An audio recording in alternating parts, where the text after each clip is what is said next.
Oh my gosh, I think we have a turn 1 win here. Let's try it. Swamp, Dark Ritual, second Dark Ritual, cast Buried Alive, put that Suture Ghoul on top, and let's cast Shallow Grave. Hey, what's going on YouTube? It's Josh from Crack MTG here, and today we're going to be playing more Survival Tin Fins. This deck tries to put in a 26-26 Sutured Ghoul off of Crows and Cloud Scrapers, using reanimate effects like Corpse Dance and Shallow Grave. We have Survival of the Fittest and Buried Alive to fuel our graveyard, and I'm playing a very similar version to my last one, except with a Deranged Hermit Genesis package. Sideboard is also going to be very similar as well. I'll have a link to that video in the description, and today we're just going to be playing a few casual games for fun. Jumping into game 1 here, we have a pretty strong opener with turn 1 Duress into turn 2 Survival, as well as some extra mana with Ritual if we need it. Opponent opens on turn 1 Savannah Lions, which is signaling to me blue-white Flippy, a more aggressive strategy. We're going to Duress and get to take a Swords to Plowshares, which is a great piece of interaction he would have had for our Sutured Ghoul. He then swings in for 2 damage and casts out a Mother of Runes, passing the turn back. We end up drawing a Sutured Ghoul, and now I'm just going to slam my Survival, hoping to draw a Reanimate effect soon, and I can use my Survival to set up my graveyard to go for a win if that does happen. He animates his Mishra's Factory and swings in for 4, leaving back the Mother of Runes as protection. He does not seem to have a blue mana for Meddling Mage, and we end up drawing Shallow Grave, which is really good. However, we are going to be needing one more turn in order to go for a win. He animates the Mishra's Factory and goes for 4 damage again, but seeming to miss his land drop, we can now start to set up our win by discarding Squee first with our Survival, finding a Croson Cloud Scraper, activating Survival again, discarding the Croson Cloud Scraper, and finding a second Croson Cloud Scraper. And now on my turn, I'm able to bring back my Squee, and then I can Dark Ritual, and I'll actually have an extra mana, so I'm going to cast a Cabal Therapy first, just for fun, and I'm going to name Swords to Plowshares, even though he doesn't have the mana for it. And we see all of these cards here, but none of them can stop us from our win. We can now activate Survival twice more, first discarding a Croson Cloud Scraper, and then discarding a Sutured Ghoul. Now the Sutured Ghoul is on top, and we have 2 more mana, meaning we can cast a Shallow Grave, giving it haste, and swinging for 26 by exiling these 2 Croson Cloud Scrapers. And I just chose Birds of Paradise as my cards to search with Survival, just to not give away too much information on our deck. I'm going to bring in Funeral Charms and Engineered Plagues because they seem to have a lot of low toughness creatures, as they are a more aggressive deck, and I think I can remove some of my discard, so I'm going to trim on Duresses and Therapies and hope that I can just get some quick interaction and a fast win. Here, our hand is missing a black source, which is kind of unfortunate, but our opponent just leads on their same start with turn 1 Savannah Lions, and we end up top decking a black source off the top, so this hand is actually very strong now, as we have both the Buried Alive and Shallow Grave to go for a win. Our opponent is going to swing in for 2 and play out a Flooded Strand, but they don't actually have a creature to follow up, as they were on a mulligan to 5. We find another black source, but we don't actually need to do anything yet, so we're just going to play out a Forest because it cannot be wastelanded. Our opponent attacks for 2 more with the Savannah Lions, and then cracks their Flooded Strand in order to get an island, and then they're going to cast out a Waterfront Bouncer. This would be a really great piece of interaction for us, but we end up top decking Dark Ritual, which is the perfect draw, because now we can cast out our Buried Alive, and we can use the Dark Ritual's extra black mana to have 2 mana to cast a Shallow Grave. So I'm going to Buried Alive and put that Sutured Ghoul on top with 2 Croson Cloud Scrapers under it, and then I can reanimate with Shallow Grave to swing in for 26 more, and that Waterfront Bouncer cannot yet be activated to stop us, so we're going to take this game very, very quickly here. GG. In game 2 here, we have a pretty strong opener with lots of hand disruption and both of our colors of mana and a Survival of the Fittest. Opponent opens on Plains and then passes their turn. We find a Birds of Paradise, so I'm actually going to start off on the Birds of Paradise so I can accelerate my mana a little bit and give me more options for next turn. Our opponent plays a second Plains and then goes for a Mother of Runes. This is looking maybe like another sort of mono-white aggressive strategy. Maybe there's blue in there as well. We find another Duress, so I'm going to start off on a Duress because you want to open with Duress before Therapy. It looks like they're on another blue-white aggressive strategy. We're going to take Aura of Silence and then cast a Survival of the Fittest because the Aura of Silence would have been able to destroy it. And now they just have a creature in their hand, a card that searches them out of Plains, and a creature that beats, that has protection from black. They're going to pass the turn as they don't want to swing in with their Mother of Runes, and here we draw a Swamp, so I can start chaining whatever I would like with my Survival of the Fittest, but first I'm going to Duress, and I can actually just take the Tithe, and then they have 2 of the same card here, and what's amazing is Cabal Therapy can name this Imperial Armor, which is an aura that would pump one of their creatures based on the number of cards in their hand, but I can take both of them with this Cabal Therapy, and now I can just pass the turn back, and then I can use my Survival to turn this Croson Cloud Scraper probably into Squee, and then I can just get so much value, and once I find a Reanimate effect, they are just dead. They end up top decking a Swords, but they want to use it on my Birds of Paradise instead of saving it for a potential win. We will discard the Croson Cloud Scraper and then grab Squee, and then pitch our Squee to find another creature, I'm going to go for a Birds of Paradise as I want to establish some more mana first. I'm going to bring back my Squee, we draw a land, and now I can pitch my Squee to go find, I believe, a Wall of Blossoms. Yeah, I think Wall of Blossoms is the best card here. So now I can cast out the Wall of Blossoms, and then I still have one more to also cast out a Birds of Paradise. I draw a Buried Alive. That's not going to be too helpful yet. I'm mostly just looking for a Reanimate effect because I can already set up my graveyard with Survival of the Fittest. Opponent is going to keep crashing in for 2 with their 3 mana creature. I believe it's called Paladin Envec. They're going to crash in for 2 and give it protection from green so that I cannot block. We end up finding Shallow Grave off the top, so that is the perfect draw. We can now cast out our Buried Alive, find our 2 Croson Cloudscrapers, and put a Sutured Ghoul on top of them. I'm actually going to grab a Genesis instead of one of the Croson Cloudscrapers because I already have one in my yard. And then I'm going to cast Shallow Grave, and our opponent does not have any interaction, so we're going to take the game right there. This is another matchup where I think I would like Engineered Plagues because they're going to have a lot of low toughness creatures, and I believe most of them will also be human. I don't think they're going to have too much removal, so I don't think I need Genesis to repeatedly recur creatures, and I think I can also shave on Duresses. I also want to bring in Funeral Charms for the ability to kill 1 toughness creatures, and I'll shave a Therapy and a Wall of Blossoms for those. This is actually an insane hand here. I believe we have a turn 1 win because we have both of these rituals and a Buried Alive and a Shallow Grave. Opponent is going to lead on Plains, but that is very scary because we know that they showed us Swords to Plowshares, but I came here to Peanut Butter and Jam, so I'm going to go for a Dark Ritual and then a second Dark Ritual, and now I can cast out my Buried Alive, put 2 Croson Cloudscrapers into my yard, followed by a Sutured Ghoul. Opponent hasn't showed us any interaction yet, but they still may have it. We're going to put 2 Croson Cloudscrapers and then our Sutured Ghoul, and then cast our Shallow Grave, and if this works, we should be getting a 26 damage kill on turn 1, exile those Croson Cloudscrapers, go to combat, and opponent has these Swords to Plowshares. Unfortunate, but we are now still in a pretty good spot because we have 46 life and 3 cards in our hand, including a Survival of the Fittest, which is definitely one of our most potent cards. Opponent then plays a Flooded Strand and casts out a Mother of Runes and just passes the turn back.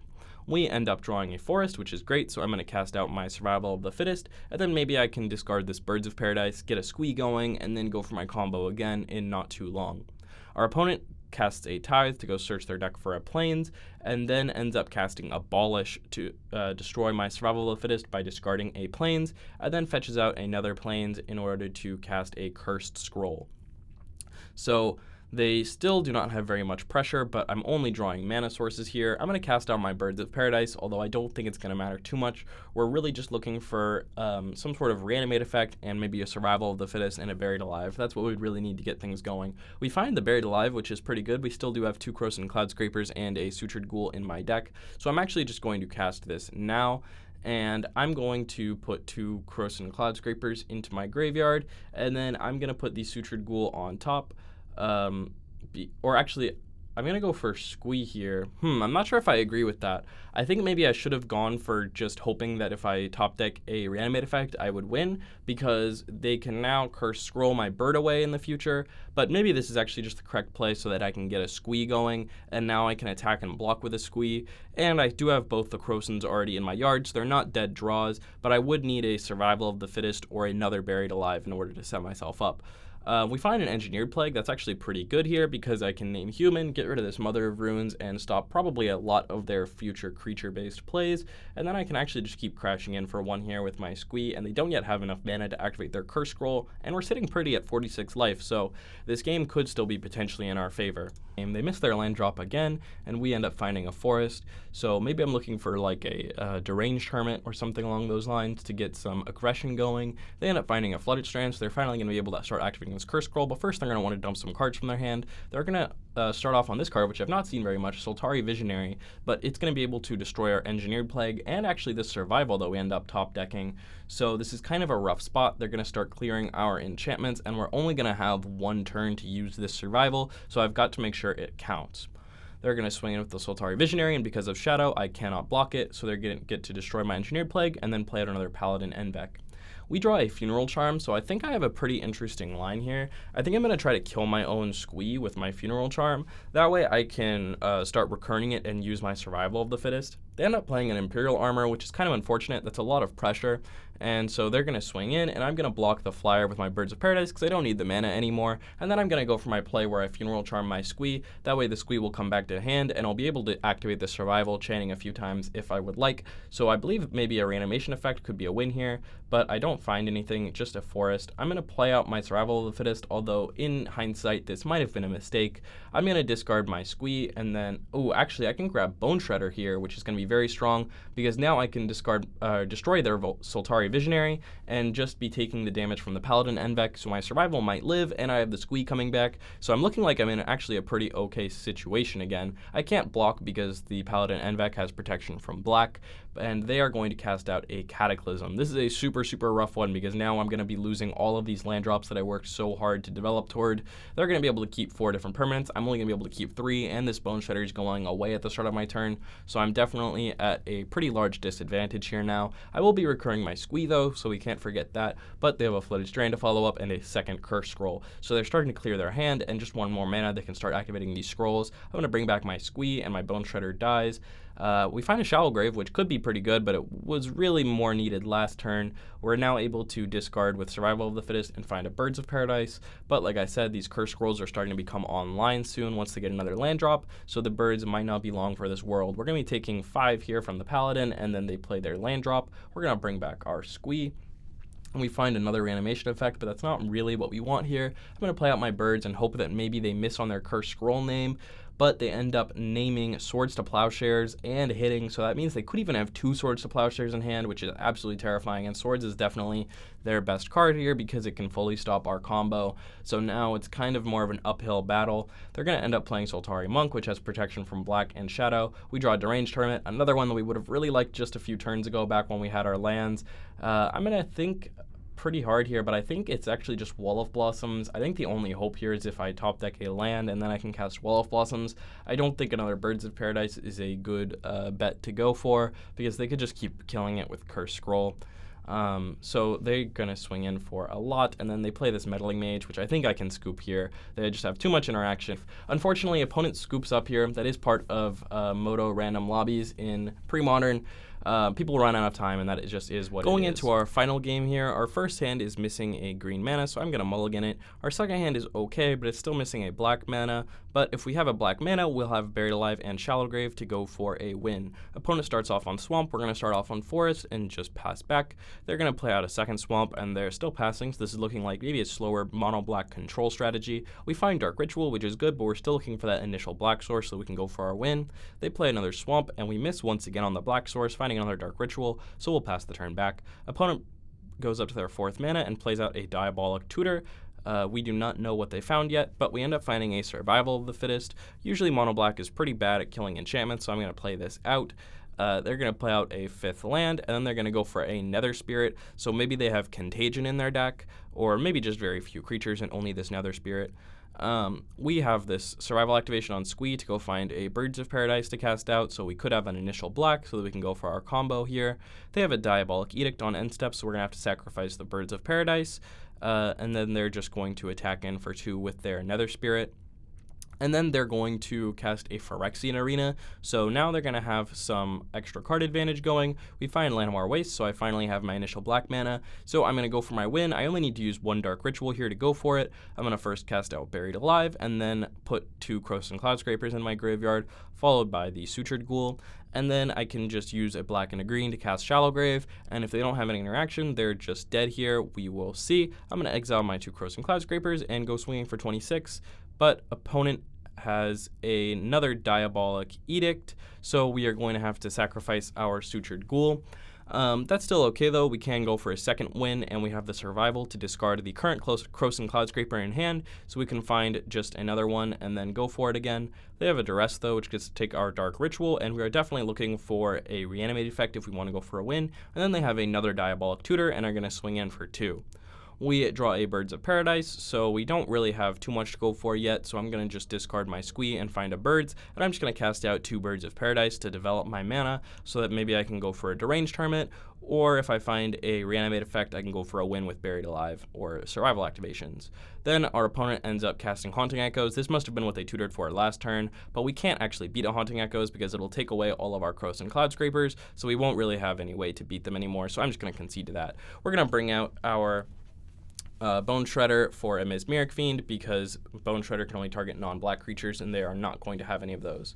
We have a turn 1 Dark Ritual into a Buried Alive here, so I can put 2 Crows and Cloud Scrapers into my yard followed by the Sutured Ghoul, and now any Reanimate effect off the top will just be a turn 2 win. Our opponent has turn 1 Swamp into just pass, and then we just spike a land, so I'm going to cast out Wall of Blossoms hoping to draw a Reanimate effect, and then we'll also have next turn to draw as well. We find just a Dark Ritual, so not too helpful. Opponent just plays out a second land, and then I'm going to start casting these Duresses because I've not found my Reanimate effect yet. Opponent has Diabolic Edict, which is super unfortunate because now the Wall of Blossoms is the top card of my graveyard, and then I will get to take a Diabolic Edict with my Duress.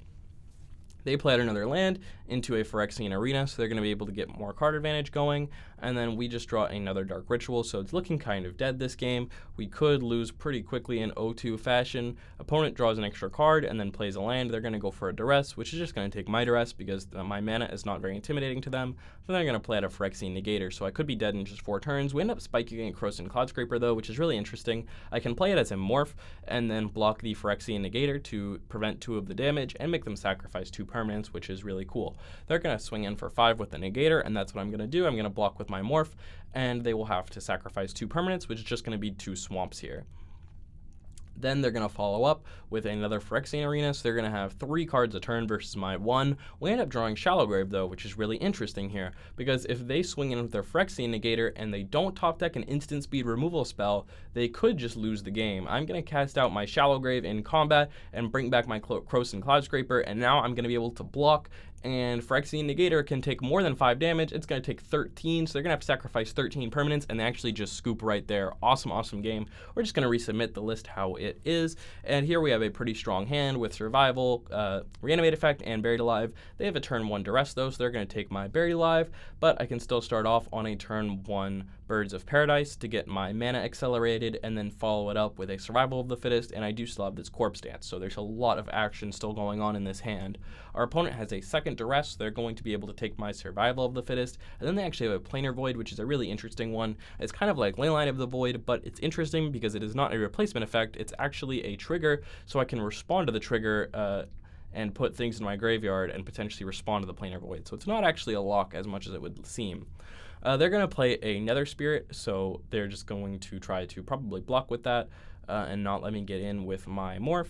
I'm just going to play out a Wall of Blossoms, which is great because their Nether Spirit can now really never chip in. I can just block with the wall every turn, and I find a Duress, so I can go for a Duress here. And I'm going to take their Nevin Jarl's Disc because it could potentially stop my combo by destroying it at instant speed, and the Planar Void of course triggers and exiles our cards. Opponent doesn't swing because I could block with my Wall of Blossoms. I just find a land, and then I'm just going to pass the turn. I don't think it's super necessary to go for a Therapy just to take the Innocent Blood here. It's not too threatening yet.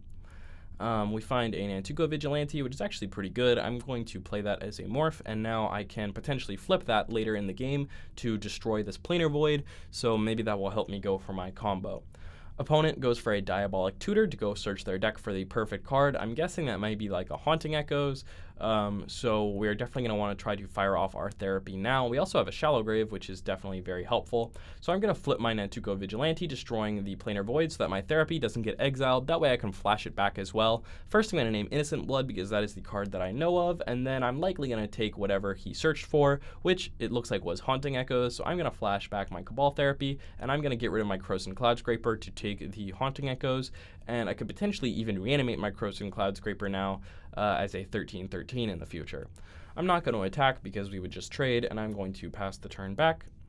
Our opponent plays a Mutilate, so they're going to get to kill all of the creatures. I end up clicking any order here, which I think was a slight misplay. I should have tried to plan which creature I wanted on top of my graveyard, but I end up finding a Survival of the Fittest, which is a great draw here, and our opponent is on 0 cards in hand, just getting back their Nether Spirit in their turn. They draw a land, which is not very good for them, and we end up drawing a creature. So here I believe I actually have a win, if I'm not mistaken. Oh, actually I was 1 mana short, so instead I'm going to grab a Squee, and then I can discard my Squee and find a Well of Blossoms, and then just cast out this Well of Blossoms as a great blocker for the Nether Spirit and getting more card advantage, and then I can play this Forest and just pass the turn back here. And now I should be able to win on my next turn by pitching the Squee to go find a Croson and going through the loop in that way. So I'm going to bring back my Squee in upkeep, and then I'm going to activate my Survival, pitching the Squee to go find a Croson Cloudscraper. I already have 1 Croson Cloudscraper in yard, so now I'm just going to pitch it, find Sutured Ghoul, and now I can pitch my Sutured Ghoul to go find any creature of my choice, and then I can just cast Shallow Grave, and that will create a 26/26 trample swinging creature. Actually, even more than that if I want to exile the Nantuko Vigilante and Walls, but I don't need to. They have 0 cards in hand, and we're just going to swing and get the game in 3. Awesome games here. So, thoughts on the deck. This is a super fun archetype. I really recommend people try playing it. I hope you guys enjoyed the extra video editing I put in. I tried to put in little cards with the cards that I was talking about so that hopefully it's more easy for new players to follow, and that way I could have maybe potentially more complex commentary. But hope you guys enjoyed. If you did, consider liking and subscribing, and I will see you all later. Have a good one, y'all.